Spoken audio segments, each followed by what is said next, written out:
A single spark leapt from a candelabra and raced across the altar cloth like a living thing. In an instant, white lace erupted in orange tongues swirling petals of silk into the choking heat.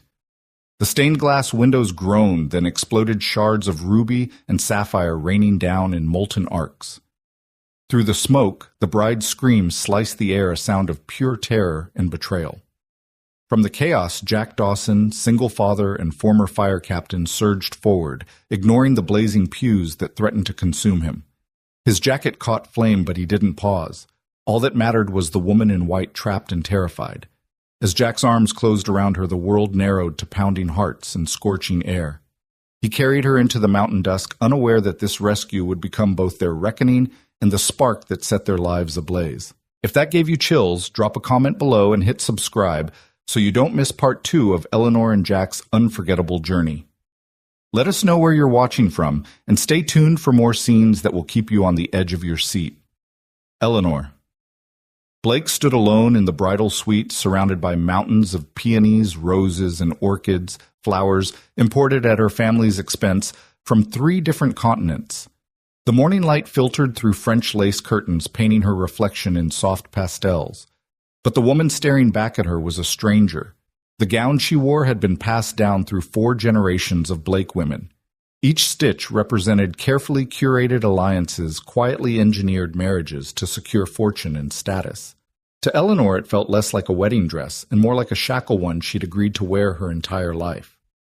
At 28, Eleanor knew every detail of her meticulously planned existence. She had been doing piano recitals at age 4, Catharian etiquette classes by 12, and finishing the proper Ivy League degree by 22.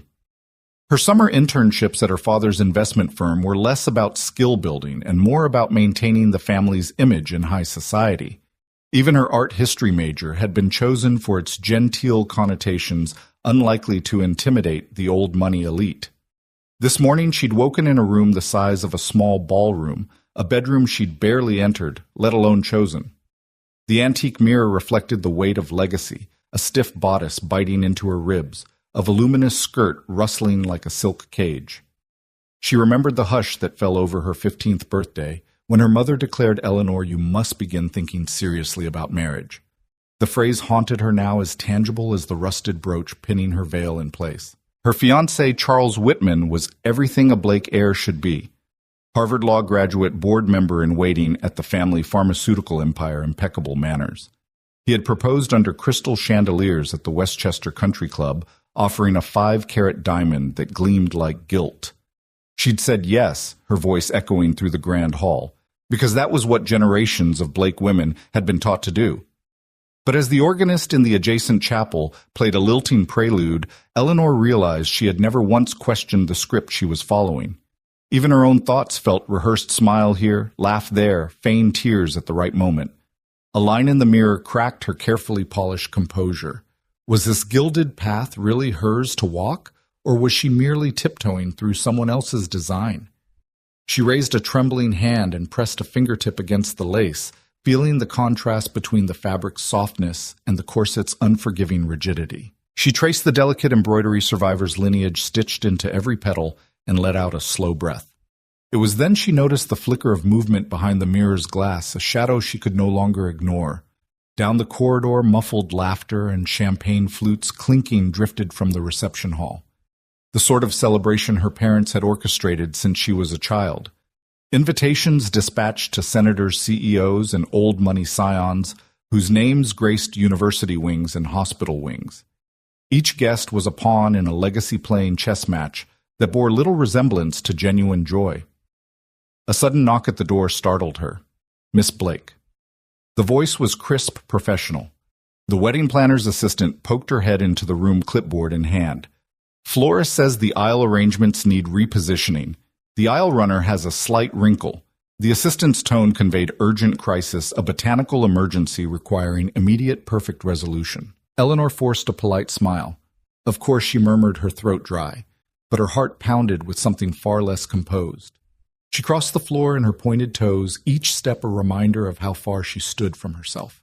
Behind the professional facade, she felt a surge of desperation, a primal urge to run to rip away the layers of artifice and breathe without protocol, suffocating her lungs. In the mirror's reflection, she saw the assistant's tailored skirt and crisp blouse, symbols of a life she'd never chosen. A life in which every wrinkle, every misstep was corrected before it could drift into the public eye. She imagined tearing off the gown, abandoning the clergy's demands, and fleeing into the mountain forest beyond, leaving Charles the diamond ring and 4 generations of expectations in her silken dust. The assistant cleared her throat, clipboard rattling. Miss Blake. The bride is due to walk in 5 minutes. The statement sounded like a verdict. 5 minutes until the performance began. 5 minutes until she had to commit to an identity that wasn't hers. She swallowed hard, steadying her trembling fingers. Eleanor inhaled, letting the floral scents mingle with adrenaline. She pictured the chapel set against the mountain's grandeur, the stained glass windows, the polished pews, the guests seated in rows waiting for her entrance, all of them expecting perfection, all of them oblivious to the fissure opening inside her chest. She lifted her chin until her reflection's gaze met her own. The stranger in white was trembling, but not with fear of the stage. She was trembling with fear of erasing everything she could have been. She imagined Jack Dawson, the man who would risk his life to pull her from a burning chapel, standing at the doors, a beacon of courage she had yet to discover within herself. The knock came again, firmer. "Miss Blake, the minister is ready." Eleanor placed a hand over her heart, feeling its hammering urgency. She opened her mouth to reply, but no words came. Instead, she let the silence stretch, a silent declaration that something had changed. Her future was no longer fixed. With a steadiness that surprised her, Eleanor lifted her veil and set it aside. She stepped back from the mirror, dusting unseen motes from the antique frame. The assistant frowned. "Miss Blake?" But Eleanor shook her head gently as though waking from a dream. "I'm ready," she said. Not the ready scripted for tradition, but the ready born of choice.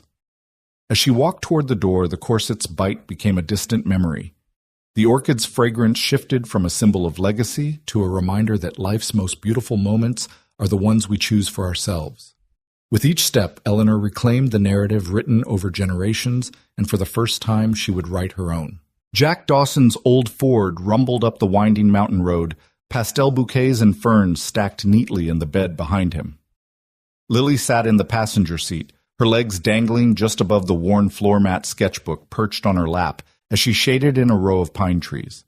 It was early afternoon, the sun dappled through towering evergreens, and the gravel crunch of the chapel's private drive was a familiar comfort. Jack had made this run countless times since trading his captain's helmet for a flower truck, and the routine felt like a warm blanket of normalcy, a gift he could still give his daughter after losing her mother. He shifted the truck into park and popped the tailgate, inhaling the scent of fresh blooms, lavender, eucalyptus, and the pale blush of peonies.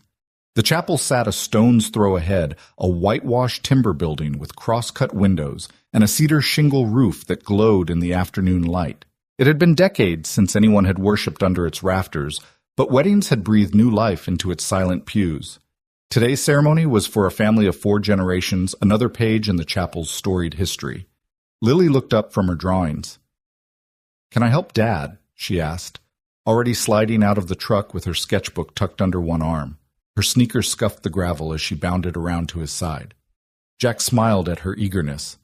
Before the fire, bedtime stories and homework had defined his evenings. Now flower arrangements and delivery schedules gave him purpose, and a way to stay present for Lily in a life defined by loss. He handed her a bundle of white roses and a coil of ribbon. "You're the best assistant a dad could ask for," he said, fastening his cap more securely.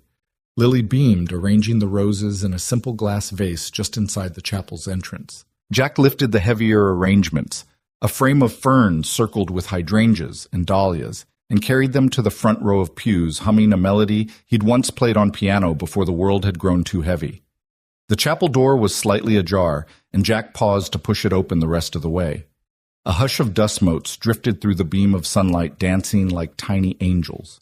Everything looked as it should, the wooden aisle runner, the white aisle chairs, the flower girl's petals lined up like pearls waiting to be scattered. He checked his watch 15 minutes until guest arrival and allowed himself a moment of satisfaction.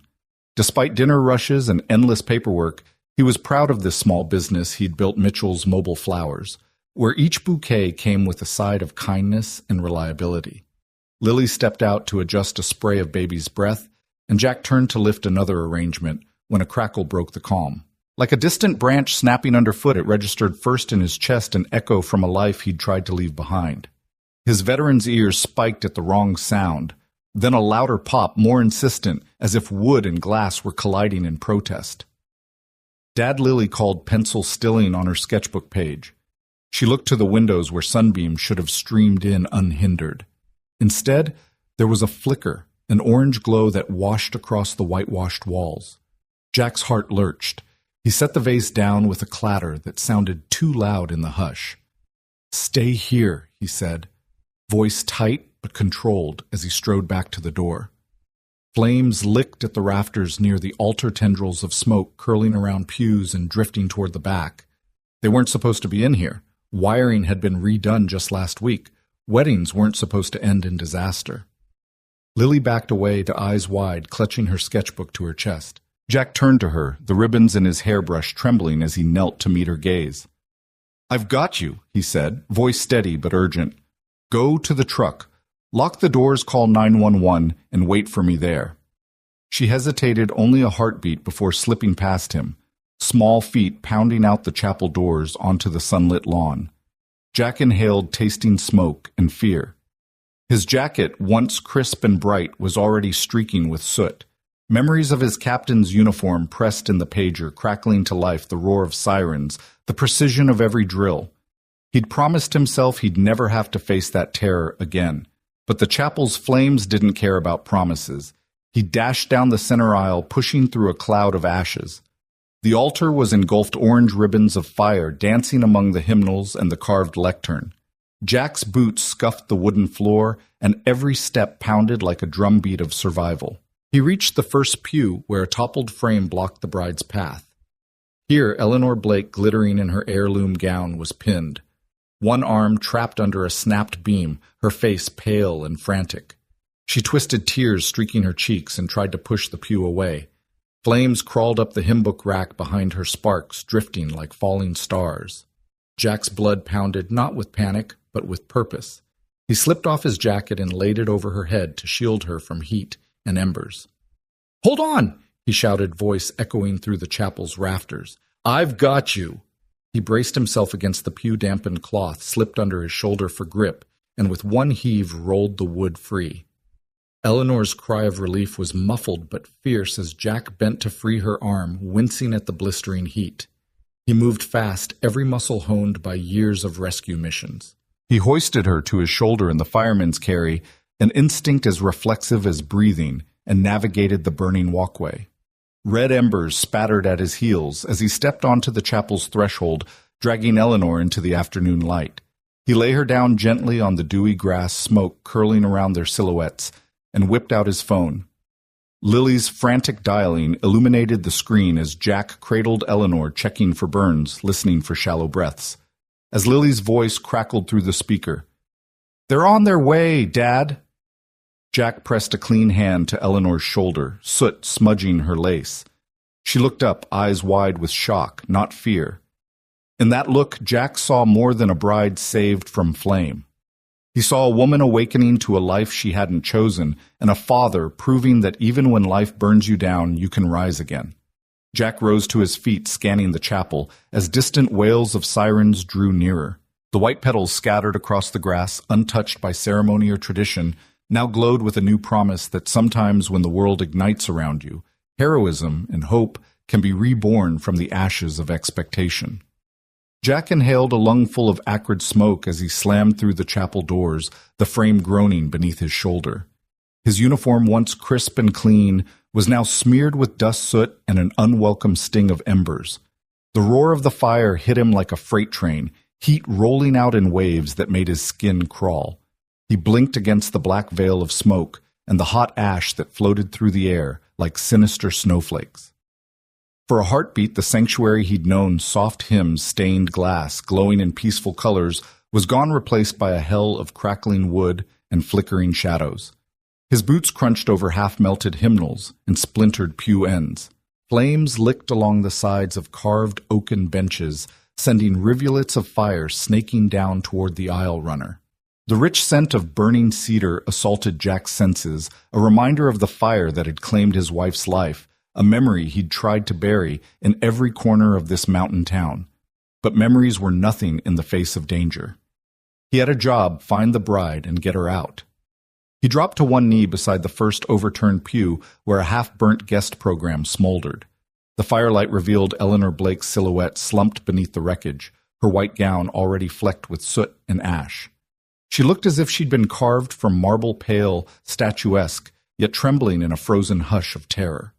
Jack's heart constricted at the sight, but he refused to think about his own burned-out hopes or the daughter waiting in the truck. Right now there was only Eleanor. "Miss Blake," he called, voice rough from smoke but loud enough to cut through the roar. He pushed forward, dropping his jacket to protect her from cascading embers.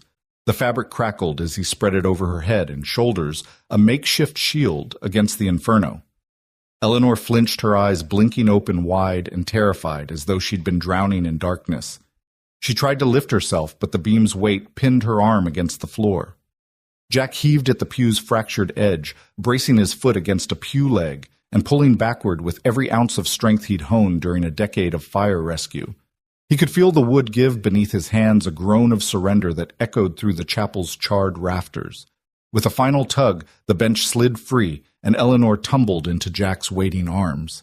He gripped her waist, pressing her close so the heat of his own body could ward off the chill of shock that hung around her bones. A wall of flame threatened to cut off his path, but Jack didn't hesitate. He pivoted on his heel and sprinted toward the exit, knees bending to absorb the uneven floor. Smoke stung his eyes and pooled in the back of his throat, each breath a battle. He extended one arm over Eleanor's head, guiding her through the haze, while the other secured her waist. The chapel seemed to move in slow motion, flames dancing along pews, embers drifting like angry fireflies. Eleanor's frightened gaze locked on his back. She reached up, twisting the charred cloth of his jacket in her small hand. Jack's mind switched to autopilot. Count the steps, he told himself, step 1, step 2, step 3, until the double doors loomed ahead. He could feel the heat intensifying as though the entire building were a furnace intent on consuming everything in its path. He pitched forward, bracing against the doorframe as he thrust Eleanor outside. The sudden rush of cold mountain air felt like salvation, cutting through the smoke and clearing his lungs. He laid her carefully on the dew-kissed grass, the late afternoon sun, a welcome light after the darkness of flame and ash. Eleanor coughed, her chest heaving as she fought to clear her lungs of smoke. Jack pressed a hand to her shoulder, eyes scanning her for injuries, a burned cheek, bruised ribs, anything more serious than shock. She looked at him, the silver-inlaid stones of her necklace glinting in the dying light. "Thank you," she rasped, voice barely a whisper, as though medical care was secondary to the simple fact she was alive. Jack nodded, heart pounding so hard he felt it in his throat. "You're safe now," he said, crouching beside her. He tore a strip of cloth from his sleeve and dampened it with water from a leather canteen he always carried. He pressed it gently to her forehead, wiping smudges of soot from her hairline. His rough fingertips left streaks of gray ash along her skin, but she didn't flinch. She let him tend to her, a silent trust unfolding between them amid the aftermath of chaos.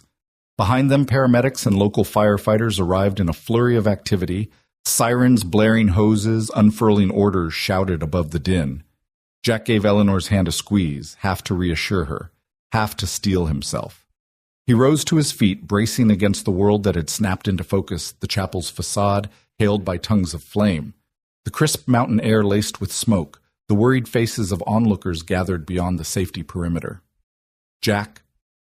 The voice, urgent and familiar, belonged to Lily, who sprinted across the lawn, sketchbook thrown aside. Her pigtails bobbed wildly as she skidded to a halt beside him. Before Jack could answer, she reached him, eyes brimming with tears. She pointed to Eleanor, then at her father. "You saved her daddy," she said, voice cracking. "You're a hero." Jack knelt to gather her into his arms, brushing her hair back gently. She pressed herself against his chest, small body trembling. He placed a hand on Eleanor's shoulder. "She's been through enough," he said. "Let's get her medical care." The paramedics descended, sliding a board beneath Eleanor's knees. One of them placed an oxygen mask over her face, and she nodded gratefully, trusting their professionalism. Jack held Lily's hand as they stepped back. The chapel doors fell inward, collapsing under the blaze's fury.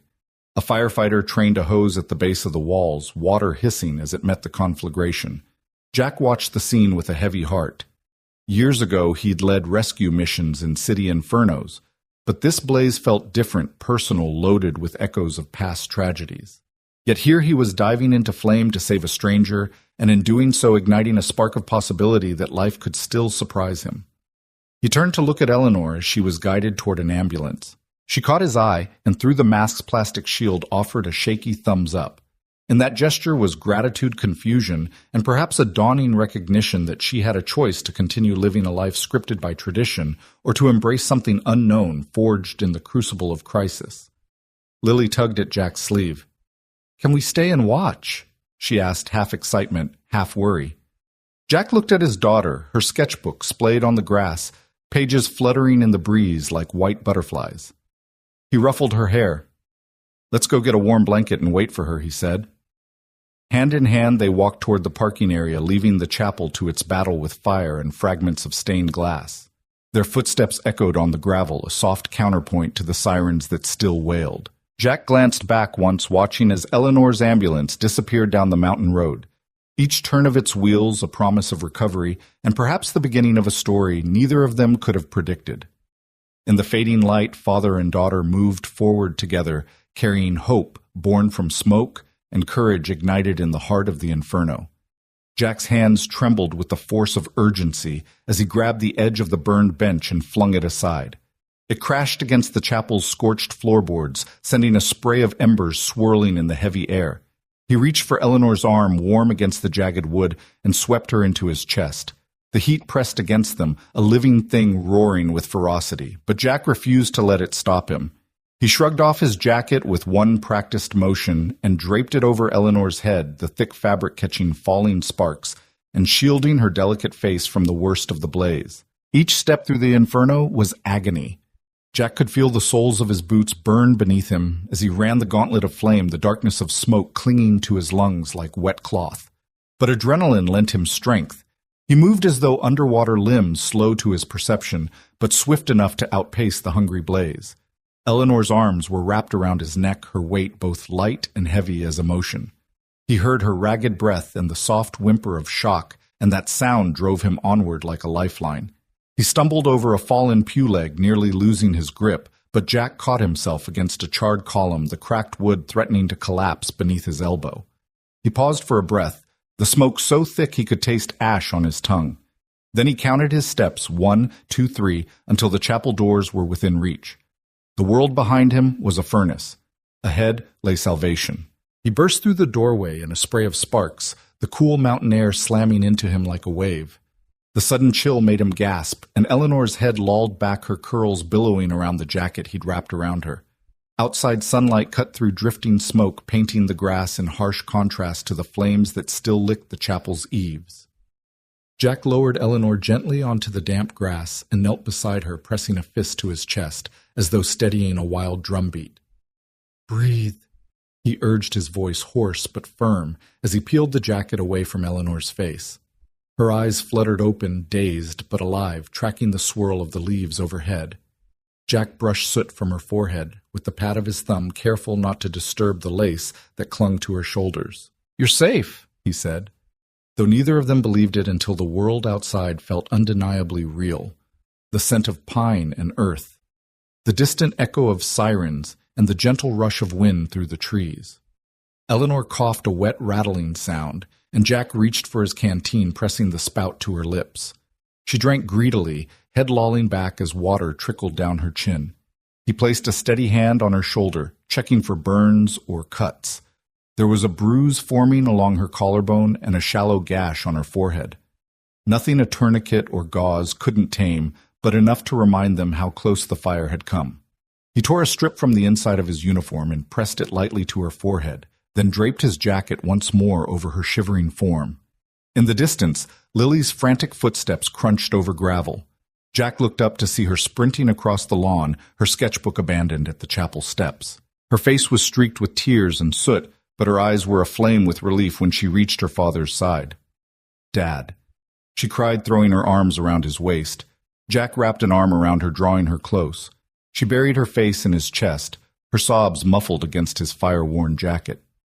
"I'm okay," he murmured. though the words felt as fragile as the lace still drifting from Eleanor's dress. He glanced back at Eleanor, whose eyelids had fluttered closed again, exhaustion pulling at her.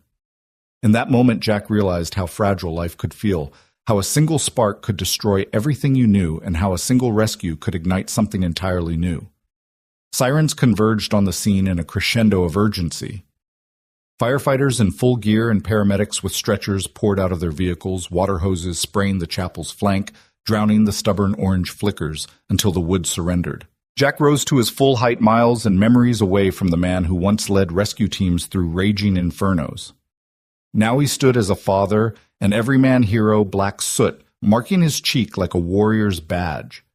Lily peered from behind him, wide-eyed, and Jack offered her a reassuring nod before kneeling beside Eleanor once more. One of the paramedics knelt next to him, voice calm and professional. "Sir, can you tell me what happened?" Jack pointed at the chapel. "Wiring fault," he said, though he'd have to let the investigators determine the cause. "She was trapped under that pew," he added, gesturing where the charred beam lay. The paramedic nodded and flashed a gentle smile. "We've got her," she said. "Let's get her into the ambulance and checked out." Jack stepped back respectfully as they lifted Eleanor onto a stretcher with practiced efficiency. He caught her hand, giving it a gentle squeeze. Her eyes fluttered open, and she managed a weak nod. He pressed his gloved lips to her knuckles. "You're going to be fine," he promised. The paramedics eased her toward the ambulance, and Lily watched with silent concentration, imagining every detail she would later sketch. She turned to Jack, her expression solemn beyond her years. "Can I ride with her?" she asked. Jack hesitated. The paramedic beside him smiled kindly. "If she's stable, we can make room," she said. Jack nodded, relief flooding him. "Thank you." He lifted Lily into his arms and carried her to the ambulance, where she climbed in beside Eleanor. Before the doors closed, Jack pressed a kiss to Lily's damp hair. "Be brave," he whispered. Lily nodded, gripping Eleanor's hand gently. Standing alone on the lawn, Jack watched the ambulance's taillights fade as it wound down the mountain road. The echo of its siren lingered, a fading heartbeat in the evening air. He took a deep breath, tasting the smoke on his tongue and the pine on his lips. The chapel's flames had dimmed now, black smoke curling into the sky like a dark banner. Firefighters moved among the rubble, their hoses still drenching the dying embers. Lily's voice came through the ambulance's open window as the emergency team paused to let her speak.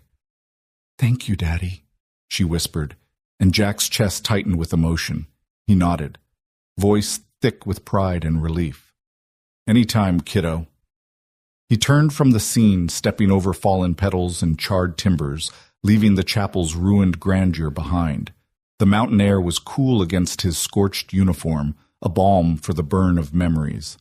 Jack looked up at the tall pines swaying in the dusk light, and felt a surge of gratitude for second chances, for the chance to protect again, and for the bond between father and daughter that made every sacrifice worthwhile. As he walked back to his flower truck, its faded white paint streaked with soot, Jack whispered a quiet prayer of thanks. Eleanor was alive. Lily was safe. And though the world around him had been transformed by fire in the embers of that inferno, he found a spark, a renewed promise to face whatever came next, heart ablaze with the courage of rescue and the hope of new beginnings. Paramedics moved like a well-oiled machine, leaning into the chaos with practiced calm. One knelt beside Eleanor's stretcher, checking her vitals with a gentle professionalism. Another secured the oxygen mask and adjusted the IV drip. The ambulance's red lights pulsed against the mountain shadows as its doors swung closed, sealing Eleanor inside a cocoon of hurried hope. At the edge of the gravel parking lot, reporters jostled for position. Cameras flashed in erratic staccato, capturing every drip of sweat on Jack Dawson's soot-streaked uniform, every tremor in Lily's small frame as she stood clutching her father's pant leg. A microphone thrust forward. "Sir, are you her father? Can you describe what you saw?" Jack shook his head, lips pressed thin. He wrapped an arm around Lily and guided her away from the glare, but the questions followed, voices crashing around them like angry waves. Then Eleanor's family appeared, moving through the crowd in a storm of silk and panic. Her mother, Priscilla Blake, trailed a pale mink stole behind her face, ashen beneath heavy makeup. She pressed a cashmere blanket into the paramedic's hands as though it were a lifeline. She's so cold, Priscilla hissed, voice trembling between outrage and despair. Why didn't they get her out sooner? Who is responsible? Her words cut through the reporter's chatter, bringing them all to a hush. Standing beside her, Eleanor's father, Harrison Blake, was a portrait of controlled fury.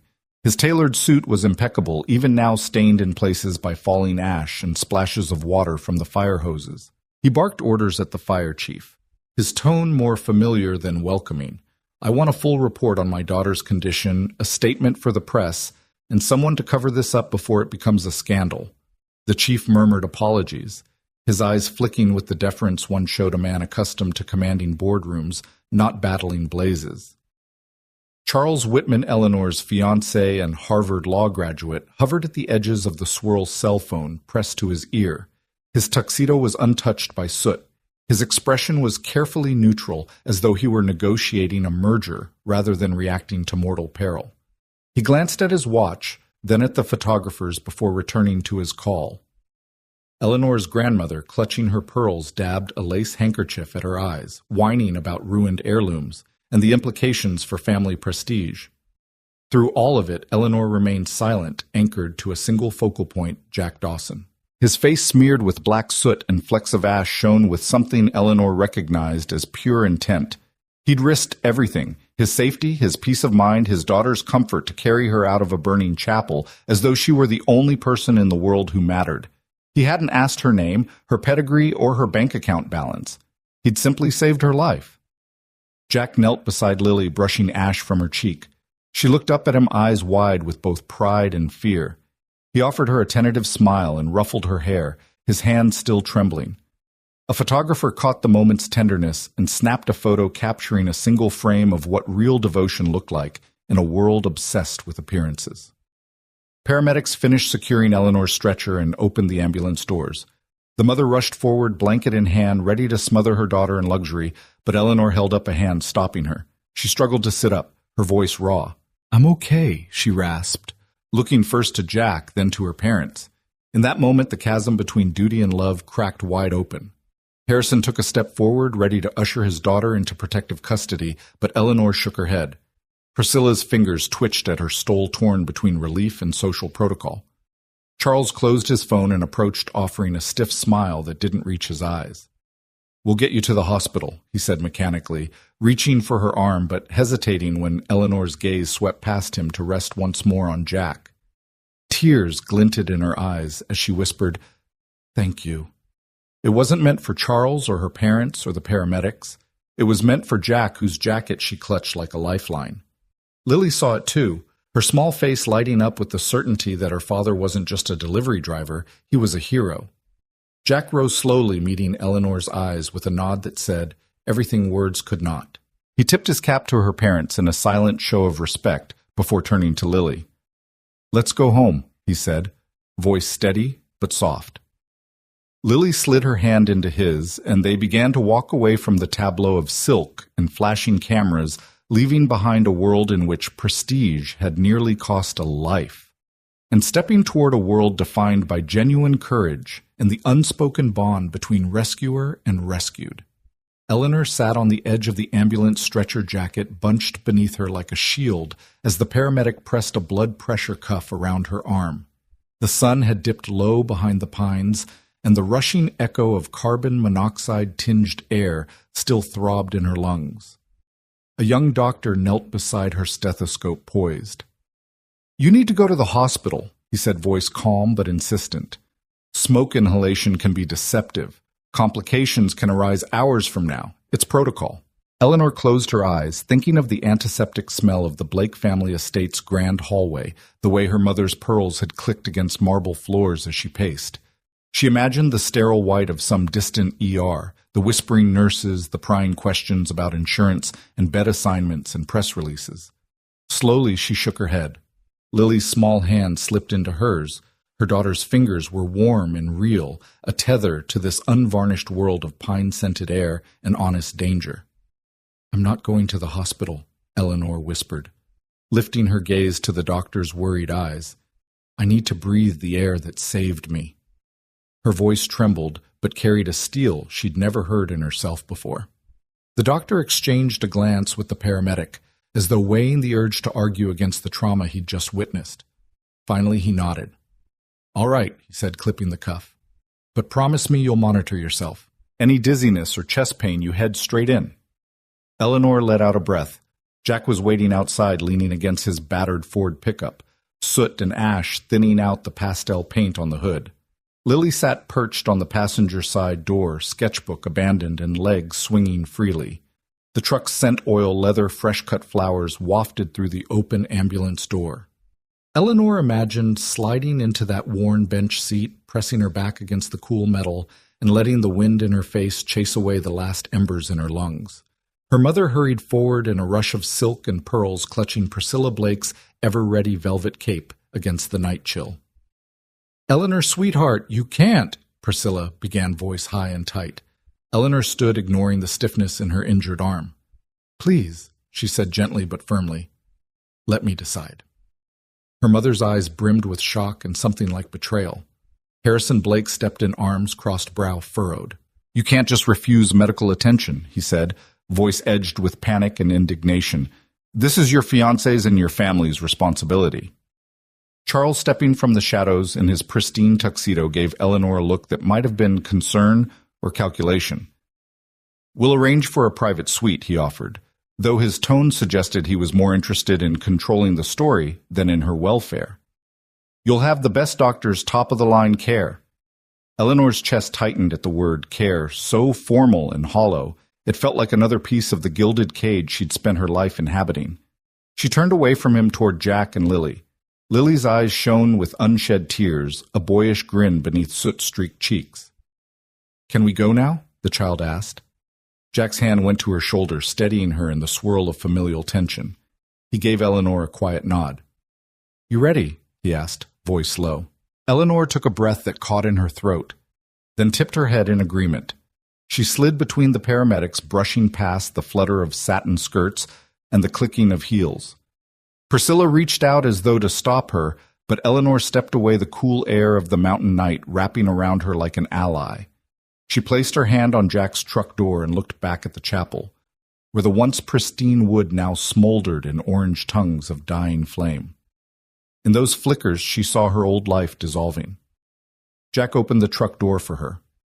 She lowered herself onto the vinyl bench seat, wincing slightly as her bruised ribs pressed against the edge. Lily hopped in beside her, patting the seat cushion with childlike solemnity. Jack climbed in and closed the door with a soft thunk, sealing out the rest of the world.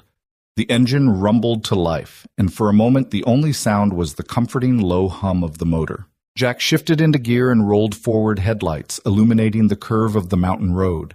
The ambulance and its entourage of sedans and SUVs fell away behind them, headlights receding like distant stars. Eleanor pressed her palm against the cool window, tracing the path they'd come where tradition and privilege had tried to cage her. Now that path trailed behind them, replaced by a ribbon of moonlit asphalt, winding through whispering pines. Lily leaned over and whispered, "I'm glad you chose this." Her small voice held gratitude and awe. Eleanor smiled, tears wetting the rims of her eyes.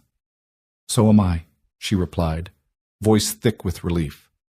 For the first time, she felt the weight of choice settle into her bones as something to cherish, not to fear. The truck's heater clicked on, sending a wave of gentle warmth through the cab.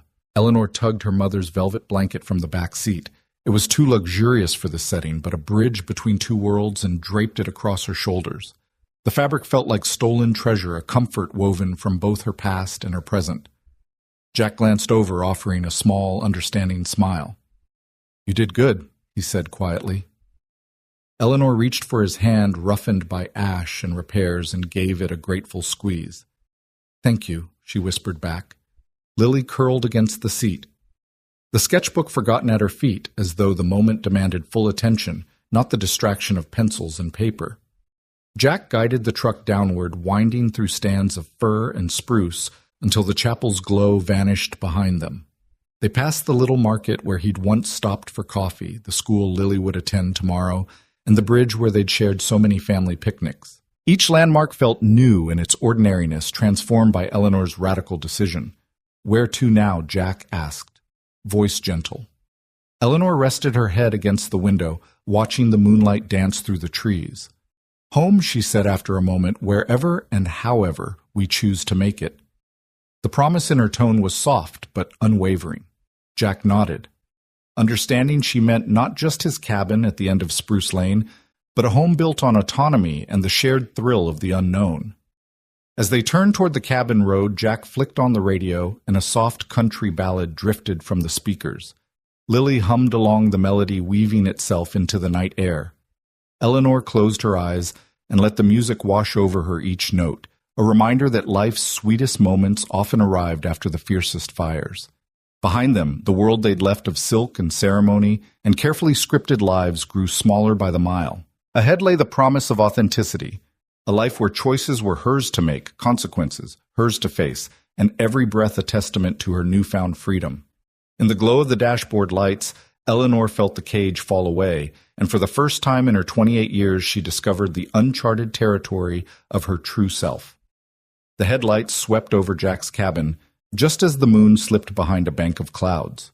Eleanor watched the familiar silhouette, its low roofline settling among wildflower meadows untended by corporate gardeners, fill her windshield.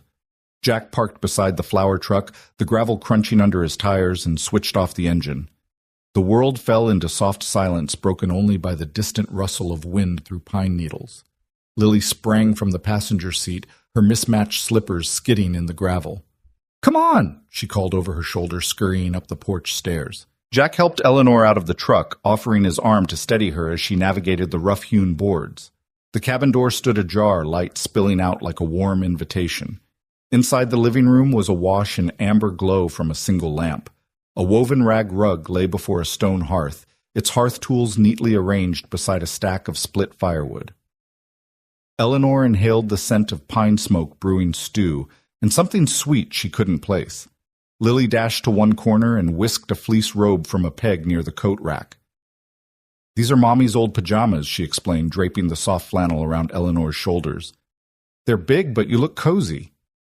Eleanor let the fabric envelop her, its worn softness, a far cry from the French silk and lace she'd shed, and felt a curious flutter of comfort. She followed Lily toward the kitchen where a pot simmered on the stove. Jack stood at the counter stirring a wooden spoon through a thick mix of vegetables and broth. He glanced up and offered her a small, honest smile. "Hot cocoa?" he asked, nodding at a shabby enamel mug on the table. "Yes, please," Eleanor replied, voice tentative and trembling with gratitude. Lily reached for the mug, and Jack poured steaming cocoa, the rich aroma mingling with the stew's savory scent. He handed Eleanor the cup, and she wrapped both hands around it, letting the heat chase the cold from her fingers. The first sip was bittersweet and perfect. Lily pressed her sketchbook into Eleanor's hands. "I drew you," she whispered, eyes bright. Eleanor knelt to see the page, a cabin framed by mountains, a flower truck in the drive, and two stick figures, Jack waving, Lily hugging an oversized teddy bear. "It's beautiful," Eleanor said, brushing a tear from her cheek. Lily beamed and returned to her wildflowers. Jack set two mismatched bowls on the table and ladled the stew into them. He slid a plate of thick, crusty bread off a cooling rack, its aroma yeasty and warm. Eleanor took a seat across from him, the pillows on her chair rough but welcoming. They ate in companionable silence, the only sound the spoon's scrape against ceramic, and Lily's soft humming as she rearranged mason jars of daisies on the windowsill. When the bowls were empty, Jack carried them to the sink. Eleanor followed, placing her cocoa mug beside them. She reached for the dish soap, recalling her mother's regimented kitchen where spotless counters were a badge of status. Here, the soapy bubbles felt like freedom. She scrubbed the bowl and traced the curve of the enamel, marveling at how satisfying it was to do something simple, cleaning up after a meal, not preparing for a gala. "You're doing great," Jack said, handing her a towel. Eleanor dried the last fork with gentle care and hung it on a peg. A draft whispered through a crack in the window frame, carrying the scent of meadow grass and distant rain. She closed the window latch, smiling at the way the cabin seemed to come alive with every sound and scent, as if celebrating her presence rather than scrutinizing it. Lily scampered down the hallway, followed by a squawk. Two rescued finches fluttered between the slats of an open aviary, Jack's afternoon project. He'd told Eleanor, though, she'd never imagined a birdcage in a fire captain's home. Lily cradled a small wooden box and set it beside the cage. Their wings were broken, she explained, lank hair brushing her forehead. But they're getting better. One finch hopped to Eleanor's outstretched finger, and she gasped as it pecked gently at the grain. They trust you, Lily said proudly. Eleanor laughed, a soft sound she realized she hadn't used in weeks. She picked up the second bird, feeling its tiny heartbeat against her palm. Jack watched from the kitchen doorway, pride and something warmer in his gaze. Eleanor lowered the bird back into its home and closed the door, the finch's chirps filling the quiet room. It's late, Jack said, glancing at the clock over the stove. You probably need to rest. He led Eleanor down a short hallway to the bedroom, its doorway framed by wildflower wreaths. The room was small. 2 beds, a single dresser, and a window overlooking the meadows, moonlight glinting on dew-laced petals. Lily slid onto the bed opposite Eleanor, hugging a fat stuffed bear. Night-night, she said, stifling a yawn. Eleanor settled beneath a quilt hand-stitched from scraps of forgotten clothing, bits of denim flannel, and cabin scarves that whispered of past winters. The quilt she'd slept under at the Blake estate had been silk and satin, stiff and cold to the touch. Here she felt the hand of every stitch, the pull of every seam, and knew the labor of love that had gone into it. Jack tucked Lily in and kissed her forehead. Then he turned to Eleanor and hesitated as though uncertain what to do next. Eleanor patted the empty space on the bed beside Lily. "May I?" she asked softly. Jack smiled and sat the wood slats creaking beneath his weight. He lay one arm across the quilt, close but respectful of Eleanor's space. For a long moment they just sat, listening to the night's orchestra, soft drafts in the walls, the distant cry of an owl. Lily's gentle breathing. Eleanor thought of the chapel's flames, the panic in her chest, and the radical decision to choose this life. Now that she was here, she realized how much she'd missed the absence of prying eyes, the absence of expectation, the absence of pretense. "I can't remember the last time I slept through the night," Eleanor admitted, voice a whisper in the hush. Jack nodded. "The first few nights in this cabin I woke every hour thinking I heard alarms or cries for help. Took me a while to remember I wasn't at the station anymore." He ran a hand through his hair, ash still clinging to dark strands.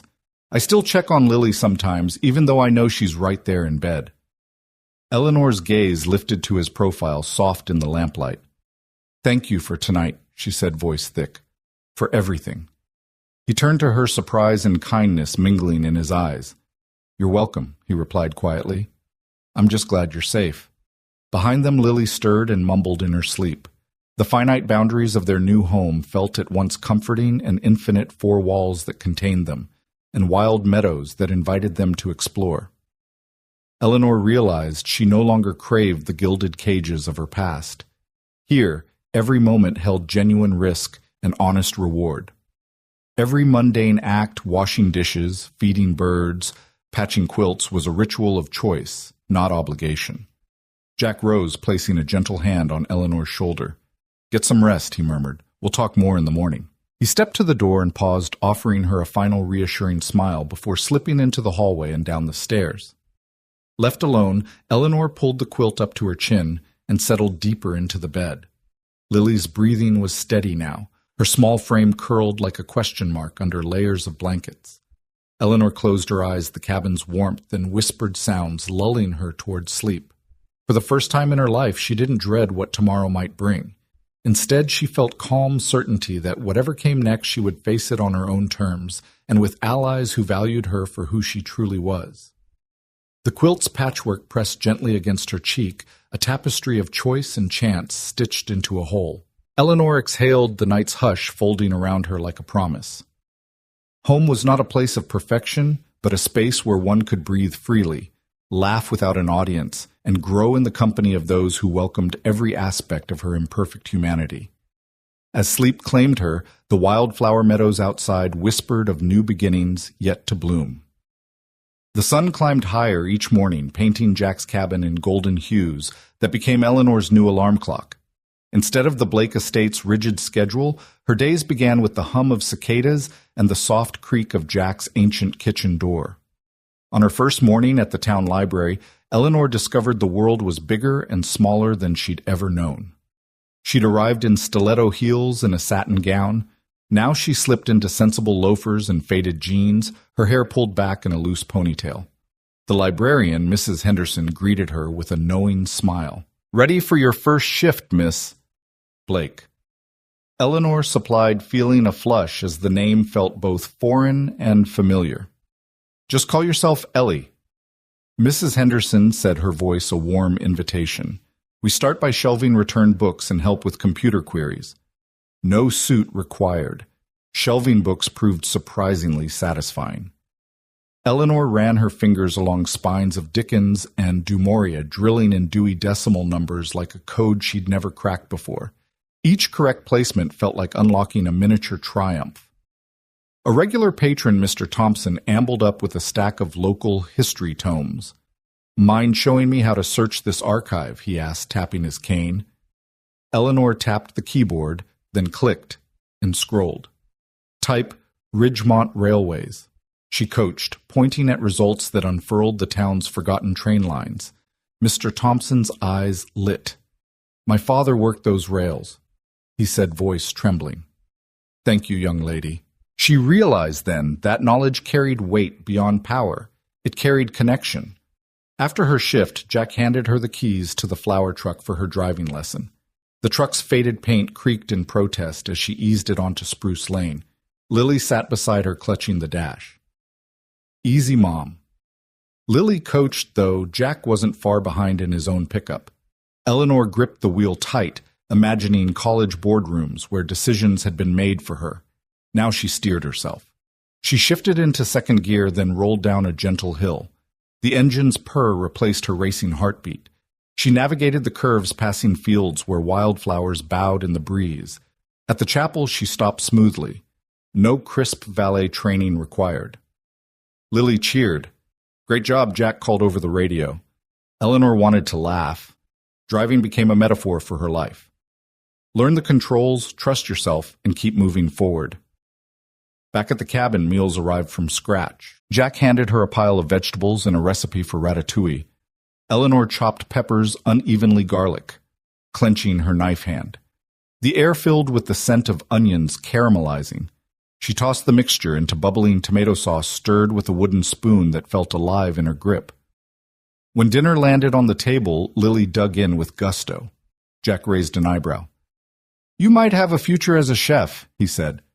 That night, Eleanor brushed through Lily's hair. Her daughter leaned back, eyes drifting closed.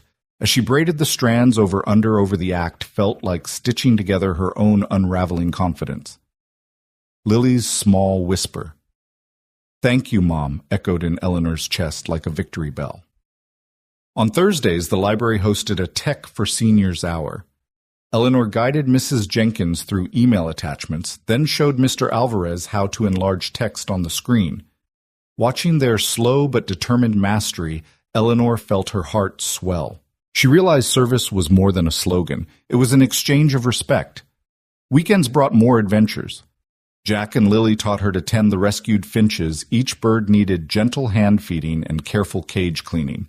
Eleanor knelt beside the aviary heart, fluttering with each bird's chirp.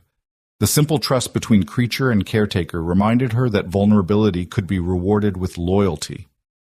One afternoon, Jack invited her to help deliver wedding bouquets to a couple wed in a meadow. Eleanor arranged wildflowers in mason jars, her fingers stained with pollen.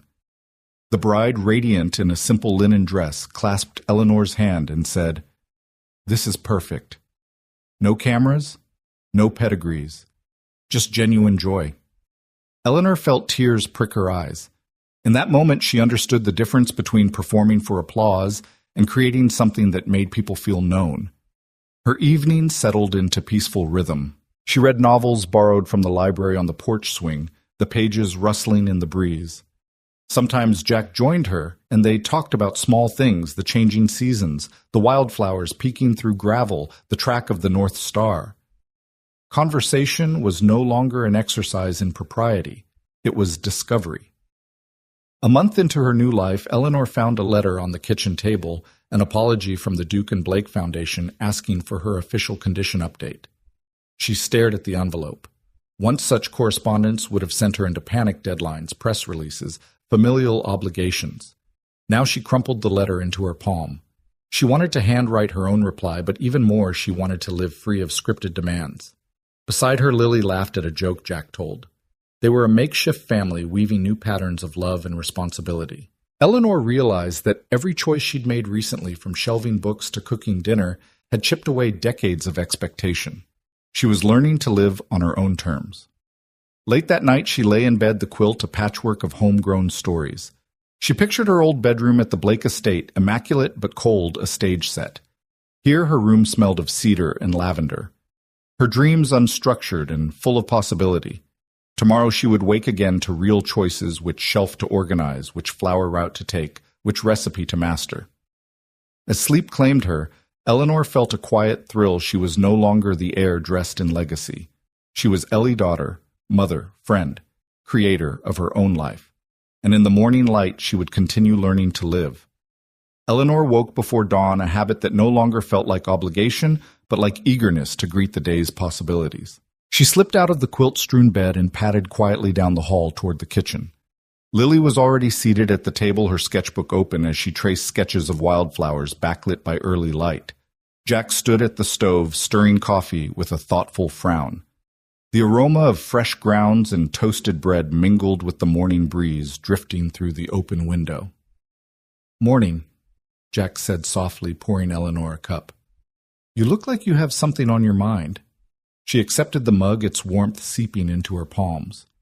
"Just something I need to sort out," she replied, forcing a smile. In her purse now, a simple canvas satchel instead of silk clutch, she carried items that defined her new life: library card, driver's license, Lily's school emergency contact. But that morning, a glint at the bottom caught her eye. She reached in, slipped a hand among the contents, and felt the unexpected weight of a small metal box. Jack moved to refill Lily's mug as Eleanor drew the object into the light. It was a sleek tracking device, no bigger than a matchbox, with a blinking LED that she hadn't noticed before.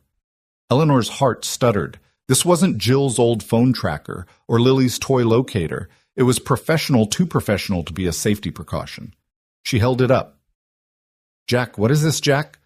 Looked over, surprise flickering across his weariness. "Where'd you find that in here?" Eleanor said, tapping her purse's worn interior. "I thought my bag felt heavier." She twisted the device between her fingers, listening to its faint whir. "It's tracking me." Jack placed his hand on her shoulder, steady and protective. "Let's see who it belongs to." He fetched his phone and used a signal reading app to check its frequency. The screen lit up with coordinates pointing to the Blake Estate's remote server farm, a data center his old firehouse had once been called to when a transformer exploded. Eleanor felt bile rise. "Charles," she said, voice tight. "He must have planted this." They exchanged a look heavy with accusation and betrayal. Jack set the tracking device on the table as Lily watched with widened eyes. "He's monitoring you," Eleanor whispered, tears of disbelief welling. "Everywhere I go." Jack's jaw clenched. "That's illegal." He reached for his keys. "We'll take it to the station, file a report." Eleanor shook her head, mind spinning. "No, Jack. I need to know more first." She recognized the urgency of finding the truth before her life was dictated by fear once again. She grabbed her bag and the tracking device, then ushered Jack and Lily into the flower truck. They drove in silence back up Spruce Lane, past the cabin and the dew-drenched meadows, until they reached the chapel's blackened remains. The early sun revealed charred beams jutting against a gray sky, as though the ruins bore witness to something far darker than an accidental fire. Eleanor's breath caught at the sight. She climbed out and sifted through the ashen floorboards, recalling how she'd escaped hours earlier. With gloved hands, she unearthed a fragment of frayed wire, the kind used in professional-grade arson, to bypass safety triggers. The wire ended in a small junction box fused onto the chapel's old electrical panel. She dug around until she found the box, its screws still warm from the fire's heat. Jack set down Lily's hand, his own gear shedding soot, as he knelt beside Eleanor. "This wasn't an accident," she said, lifting the charred wiring. "He wired it to spark at the exact moment of the ceremony, maximum drama. Minimal witnesses injured." Eleanor's voice trembled not from cold, but from rage. "He intended to scare me into obedience. Or worse." Images flashed through her mind, the 3-second hesitation at the altar, Charles's cold smirk, her parents' frantic choreography as they tried to control every aspect of her life. The realization hit like a punch. Charles wasn't a partner. He was a jailer. She stood wiping ash from her hands on her jeans. He wanted to eliminate my resistance, she said, voice quiet but firm. He thought a near-death experience would keep me in line. Jack placed a steady hand on her arm. You're safe now, he said. But we need to decide what comes next. Eleanor looked at the cabin in the distance, her new sanctuary of choice and consequence. She thought of Lily's laughter, the library's gentle rhythm, the freedom she'd found among rescued birds and wildflowers. Charles has lost the right to protect me, she declared, voice carrying across the empty chapel grounds. I'm not going back to that life. She turned to Jack. I need to tell someone I trust, she said. I need a record of this legal proof. Jack nodded and pulled his phone from his pocket. He dialed the local sheriff's department, recording his call on speaker. As he spoke, explaining the evidence they'd uncovered. The tracking device. The wiring Eleanor's fiancé's controlling behavior. Lily hugged her legs, silent but resolute in her support.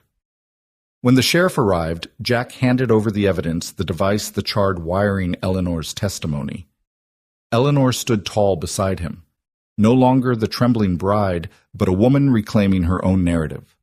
The sheriff listened, eyebrows raised in solemn understanding, then promised a full investigation. As the deputies bagged the evidence and measured the damage to the electrical system, Eleanor wandered among the collapsed pews, breathing in the crisp mountain air. Each breath felt like liberation, her own heartbeat, her only judge. She thought of Charles waiting at the Blake estate, his calls and texts unanswered on her silenced phone. He would never understand this world of real consequences and genuine care. Jack joined her, handing her Lily's sketchbook. On the inside cover, Lily had drawn two figures holding hands beneath a cabin roof with beams of sunlight and a banner reading home. Eleanor felt tears slip free, but these were tears of triumph, not fear. She closed the sketchbook and tucked it into her bag, determined to replace every tracking device and spy cam with memories she chose freely. As the sun climbed higher, Eleanor and Jack walked away from the ruined chapel together, Lily skipping between them. The path led not back to tradition or coercion, but forward into a life shaped by her own choices. Betrayal had been revealed and confronted. Now each new step was one she would take with open eyes, her passions and freedoms leading the way. In the distance, the wildflower meadows beckoned their colors brighter for her newfound clarity, an endless field of possibilities waiting to be claimed.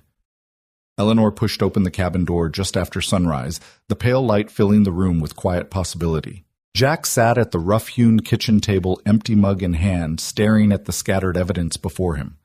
The small tracking device, the charred wiring, and her written notes detailing Charles's betrayal. Lily still slept, curled beneath the quilt in the next room, trusting the morning to bring her mother's return. Jack looked up, his dark eyes reflecting both pride and worry. You found everything, he asked, softly gesturing to the evidence laid out like a crime scene in miniature. Eleanor nodded, pulling a chair around to face him. She folded her hands in her lap, feeling the weight of what had happened settle on her shoulders, not as a burden, but as a mantle of hard-won truth. I did, she said, and I talked to the sheriff. They'll handle it from here. Jack exhaled, running a hand through the ash still clinging to his hair. Good. I'm sorry I tried to keep you from it. I only wanted to protect you.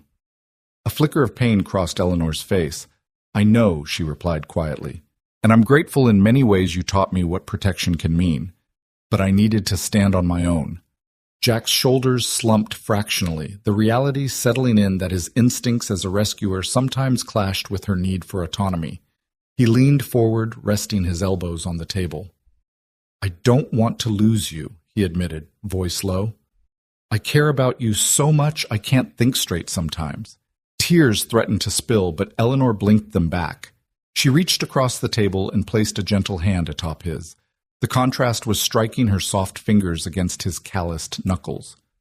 I don't want to lose you either, she said. But love isn't about wrapping someone in cotton wool. I need room to breathe, to make mistakes, to choose my own path, even if that path leads me away from you at times. Jack swallowed hard, the tension in his jaw easing as he acknowledged her truth. You're right, he said, nodding slowly. I've been trying to fight your battles, but sometimes the bravest thing is to let you face them yourself. Eleanor squeezed his hand. Exactly. She paused, eyes flicking to the window, where sunlight danced on the wildflower meadow beyond. I'm moving into the apartment above the bakery today. It's closer to the library, and I can afford it on my salary. The words felt foreign, yet exhilarating as they passed her lips. Jack's gaze followed hers, picturing the small building with its pastel storefront and the scent of morning bread wafting through open windows. He nodded, a bittersweet smile tugging at his mouth. I think you'll like it there, he said. You deserve a place that's entirely yours. Eleanor stood and began gathering her things, the tracking device, a framed photo of Lily's sketch of the cabin, a small stack of her favorite library novels. Each item represented a shard of her new identity. Jack rose as well, moving to help her. He handed her the photo first. Keep this, he said. No matter where you go, you're part of this family. She hugged him tightly, pressing her cheek against his soot-streaked jacket. And you're part of mine, she whispered. Lily's soft footsteps echoed down the hall, and Jack braced himself as his daughter appeared in her pajamas, rubbing sleep from her eyes. Mom, Lily asked, voice thick with slumber. She clutched the quilt around her shoulders. When she saw Eleanor's packed bag, her eyes widened. Are you leaving? Eleanor knelt, opening her arms. Lily ran into her embrace. I'm not going far, she said, stroking Lily's hair. Just above the bakery so I can work at the library and still tuck you in every night. Lily stuck out her bottom lip. I'll miss you. I'll miss you too, Eleanor promised, planting a kiss on Lily's forehead. But I'll be back to help you with breakfast, I swear. Jack watched his heart both breaking and swelling with pride. He stepped forward, ruffling Lily's hair. You'll make Mommy's place cozy, he said. I might help with some flower arrangements for her windowsill. Lily giggled, wiping her eyes. Okay, Daddy. Eleanor tucked the last novel into her bag and stood. She turned back to Jack, their eyes meeting across the small kitchen table, and she felt the pulse of possibility between them. Thank you for everything she said. Jack nodded, wiping his hand on a dish towel. Thank you for teaching me when to step back. They embraced one final time, different from the urgency of rescue, and more like the embrace of partners acknowledging each other's strengths and limits. Eleanor pulled away, picked up Lily's hand, and led her to the door. Jack lingered, watching them shoulder to shoulder as they stepped into the crisp morning air. He closed the cabin door behind them and slipped back inside. The silence felt sacred, a pause between what had been and what was to come. He walked to the table and picked up the tracking device, then the wiring fragment tokens of betrayal that had set both of them free.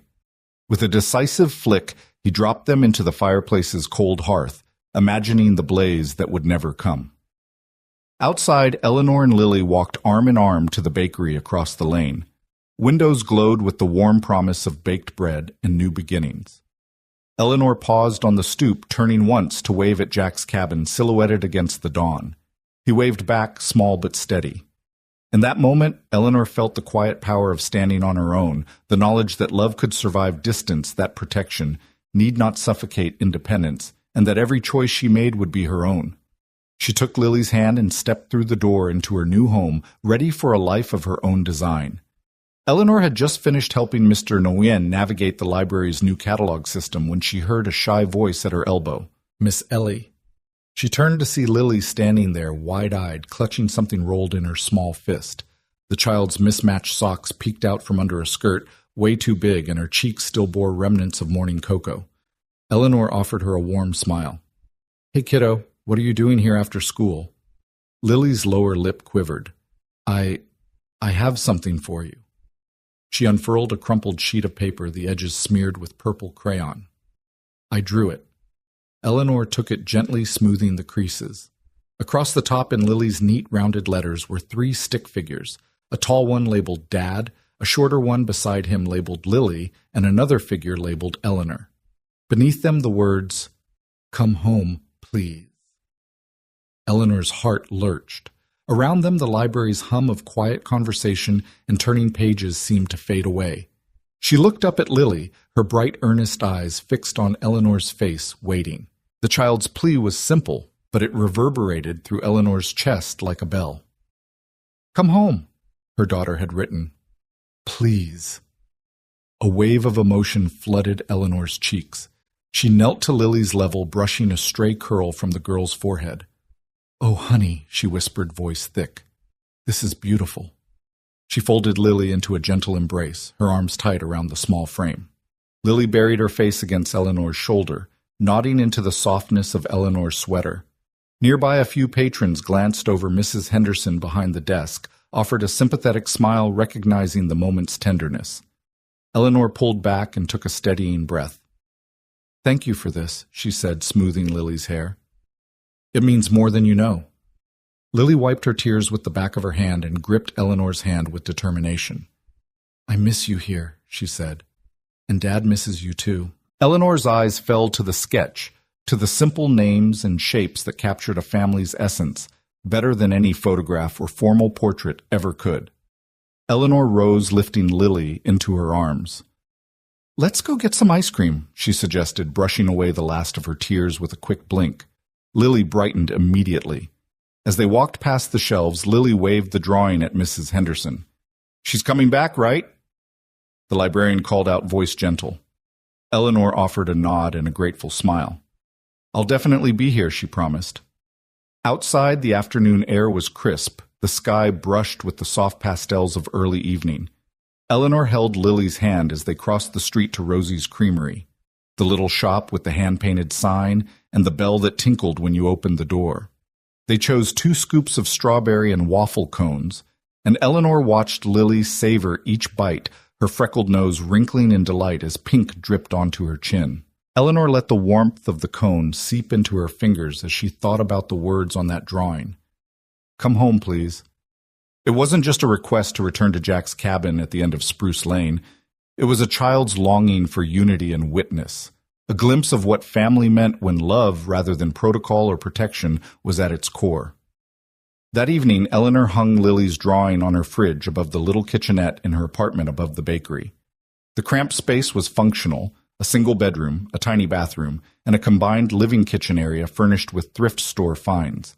But to Eleanor it was home, her own domain, where she chose every color on the walls, every meal she cooked, every book she read.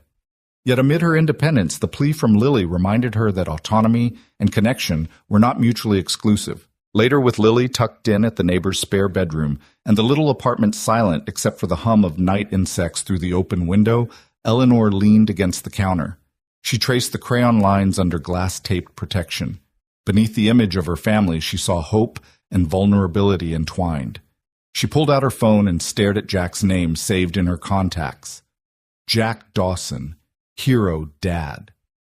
She didn't call.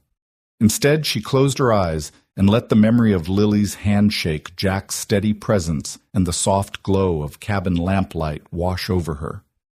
Family wasn't about walls or addresses. It was about bearing witness, watching each other grow, making space for mistakes, and returning when called. Eleanor flicked off the light and climbed into her own bed. Dawn would bring new challenges, work at the library, flower deliveries beside Jack's truck, cooking classes, school events for Lily. But tonight she felt whole. The crayon drawing shimmered in her mind, a simple plea that reminded her standing on her own had taught her strength. Coming home taught her love. And as she drifted to sleep, Eleanor knew that tomorrow she would embrace both with all the courage and compassion she had found. Sunlight streamed through the canopy of maple leaves as Jack navigated the winding stretch of rural road toward Pinehurst Farm. The scent of fresh-cut hay mingled with the wildflowers that lined the path, a living testament to the free-spirited celebrations he, Eleanor, and Lily now crafted together. A hand-painted sign at the driveway's entrance read, "Dawson and Blake Celebrations, Your Story, Your Way." The banner draped across weathered posts fluttered in a breeze that felt like promise. Eleanor sat beside him in the passenger seat of their renovated flower truck, clipboard balanced on her knee. She tapped her pen against a carefully sketched seating chart. The Merriweather Voss wedding, she mused. Smiling at the couple's names requires mismatched vintage china and bluebonnets alongside the chapel ruins. She traced the curve of a table layout, her mind dancing with possibilities. The bride, a local artist who painted murals under streetlights, had requested no ivory aisle runner or frilly bouquets, just authentic elements to tell her story. Eleanor's heart swelled.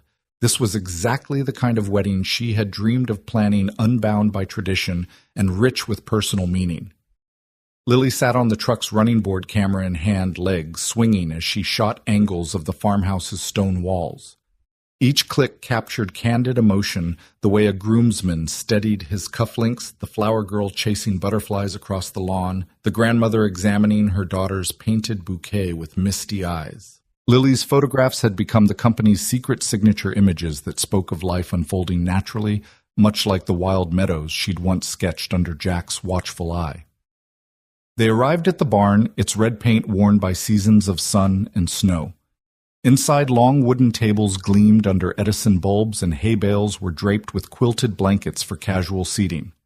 Jack hopped out, adjusting his tool belt and running a quick safety check on the fire extinguishers and first aid kit. In 5 years as a fire captain, then flower delivery man, he'd learned that every celebration needed thorough contingency plans just in case. Eleanor admired his meticulous nature, which balanced her creative whims and ensured that spontaneity seldom tipped into chaos.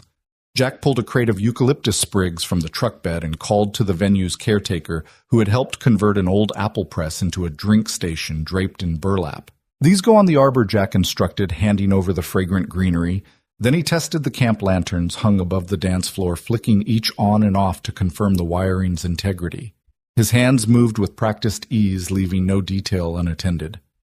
Eleanor watched him for a moment, remembering the first morning she'd arrived here, still groggy with uncertainty, clutching Lily's crayon drawing of Dad, Lily, and Eleanor. Jack had welcomed them, offering her mismatched pajamas and life's small rituals.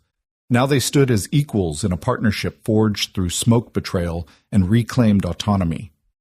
She unlocked the barn doors for the caterers and handed off final vendor payments, her checkbook organized in color-coded sections that would have once impressed any boardroom but now only delighted her clients. Upstairs, Lily crouched on a hay bale, adjusting her lens to capture the barn's rafters strung with lanterns and ribbons that fluttered like dancers. She preferred real moments over staged poses.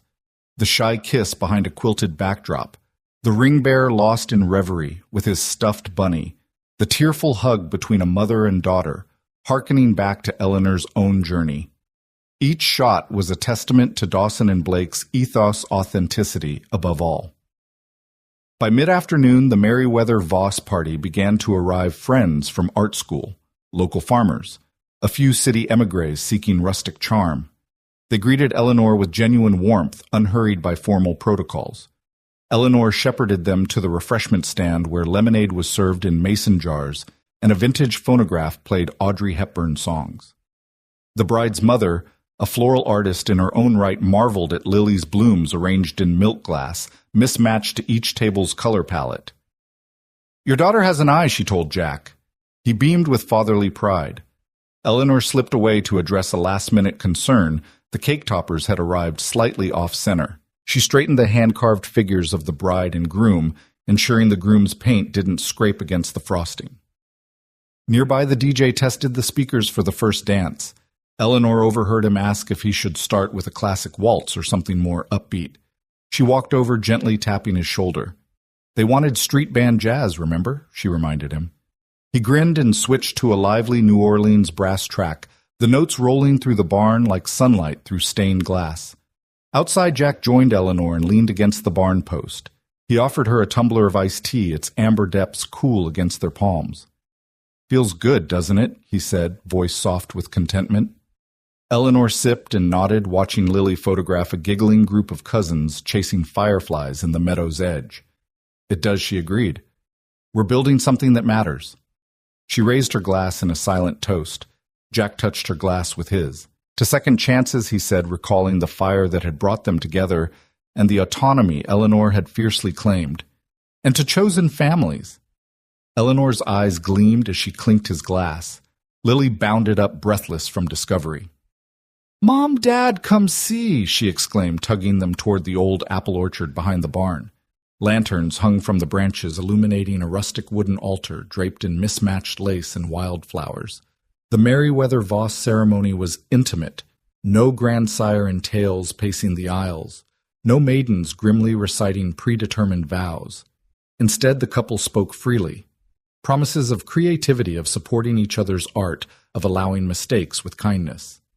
Eleanor stepped forward to hand the bride a simple wreath of daisies Lily had woven that morning, and Jack stood at her side ready in case someone fainted or the branches overhead decided to rain petals. After the vows, Jack escorted the mother of the bride to a seat near the front row, and Eleanor collected Lily in her arms. The ceremony's hush was broken only by the wind in the orchard and the soft promise of love unconstrained by tradition. Then the crowd erupted into applause, real applause, from hearts unburdened by obligation. As the sun dipped below the horizon, the Merriweather Voss family gathered for dinner beneath strings of lanterns. Eleanor delivered a heartfelt speech thanking everyone for trusting Dawson and Blake to honor their story. Jack's bouquets were arranged at each table, their petals a fragrant nod to new beginnings. Lily's photographs played on a vintage projector, ghostly images flickering on a barn wall capturing laughter tears and the unguarded moments that made the day unforgettable. When the last guest bid farewell, the three of them lingered amid the nest of chairs and scattered petals. Jack packed the remaining flowers into their truck, humming a melody he'd once played on piano. Lily scrolled through her camera, selecting the best shots for social media and tomorrow's scrapbook. Eleanor tucked stray ribbons into her pocket and gathered the leftover fairy lights, each act a small victory of planning and presence. They climbed into the truck together, Jack at the wheel, Eleanor beside him. Lily between them, head cushioned against Eleanor's shoulder. The engine rumbled to life, and they headed down the gravel driveway toward Spruce Lane. Cool night air washed over them, scented with earth and celebration. As they passed the quiet cabins and meadows, Eleanor looked at her family. A former fire captain turned event safety expert, a once gilded heir, now a planner of authentic joy, and a bright-eyed child capturing life's genuine beauty. In that moment, Eleanor realized that from the ashes of expectation they had forged a legacy of choice and compassion. The road ahead would hold new challenges, book signings at the library, next season's wedding fairs, school recitals. But they would meet them together, each contributing talents honed by struggle and freedom. Lily lifted her camera and snapped a quick photo of them all leaning out the truck windows, grins wide, and unself-conscious wildflowers a blur in the background. They laughed as the flash lit the cab, and Eleanor felt her heart swell with purpose. They were not bound by the scripts of tradition or the strictures of protocols. They were a family chosen bound by the willingness to grow to protect without suffocating and to celebrate each other's true selves. As the road unwound into darkness, the truth shone brighter than any lantern, guiding them onward toward new celebrations, new stories, and the enduring courage to begin again.